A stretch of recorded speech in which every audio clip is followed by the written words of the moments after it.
Well, folks, it's now time for our zoo segment with the folks from the Gladys Porter Zoo down there in Brownsville. And speaking a little earlier about the McAllen Marathon, we have our first participant right here. Yes. Has already crossed the starting line. Should probably get to the finish line sometime, maybe the next 10 years or so. Yeah. Who do we Slow have and here? steady, though. Slow and steady wins the race and has taken a couple steps since we've been here. So obviously this is a tortoise. Yes, this is a Madagascar radiated tortoise. And I was telling you a little bit earlier that we actually have a breeding program at the zoo, and we've have different sizes. So this is one of the offspring of those tortoises. You see, it's kind of like a little number right here. I turn 95, right? Turn them over too much, but yeah, it's 95. So we actually have to code these hatchlings because we have so many, and they're actually in different spots around the back portion of the zoo, and so that way we can determine when they were born, who their parents were, and then if they go off to another zoo, there's always, it's called the species survival plan. That's all the AZA zoos kind of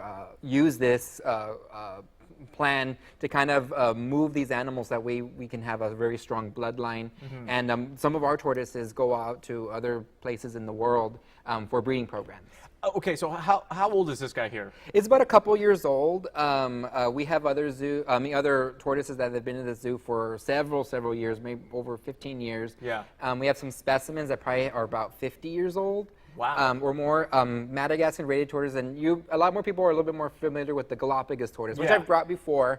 And Galapagos tortoise, of course, are the largest tortoises. These are right near that. They're not as big.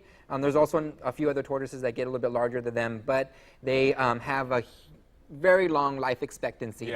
They hold the record as about 188 years old as one estimated female tortoises, and that's in part by they have such a slow metabolism. They're very slow, so the slow and steady go back to that, and they'll just graze off them. They'll eat a little bit. That's why at the tortoise at the zoo we have to really control their diet, because if we feed them too much, they grow faster, but it shortens their lifespan. How big is this guy going to grow to? It'll probably maybe about 20-30 pounds. It'll probably be about big. And I was telling you a long time ago, probably about 10 years ago, I brought an adult, and it was very hard to handle. It was an interesting situation. It was an interesting situation. You learn a lot of things, being at the zoo. Yeah, absolutely. Now, something I learned, because I actually went down to Gladys Porter Zoo over the holidays. It was fantastic down there, folks. If you've never had a chance to check it out, make sure you do. I was absolutely blown away. Definitely one of the best zoos I've ever been to. I learned a lot about the tortoises and the turtles there. Also, I learned that when you touch the shells, most people are thinking it's just a hard surface and that the tortoise won't feel it. But they can actually feel the sensation, and they move to that sensation. And I also learned a lot of people, sometimes they like to paint the shells, which is bad. Which is, it's not the best thing. It doesn't do any damage, depending if you use what type of a paint. But it's really, of course, it's not like your fingernails, so you shouldn't treat it like your fingernail. It's a live animal. So, but yeah, like you said, they do feel the sensation, and it's very cool.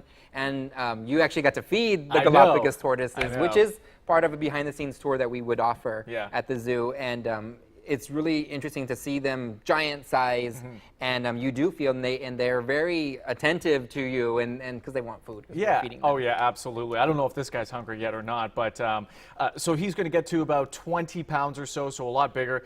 What happens with the shell when they grow? So it's interesting when you see the adults. There's this little radiated pattern, I guess, as they get. It'll actually expand and get a little bit bigger. And it gets right now they're a lot darker. As adults, they'll be a lot lighter in color. Wow, very cool. Well, Charlie, it's always great seeing you. Thanks for coming by here, folks. Again, if you haven't checked out the Gladys Porter Zoo down there in Brownsville, make sure you do. Open 7 days a week? Yes. 7 days a week from? 9 to 5. 9 to 5, perfect. Charlie, thank you so much. Again, a little bit more information on Gladys Porter Zoo. Call 546-7187. Folks, don't go back.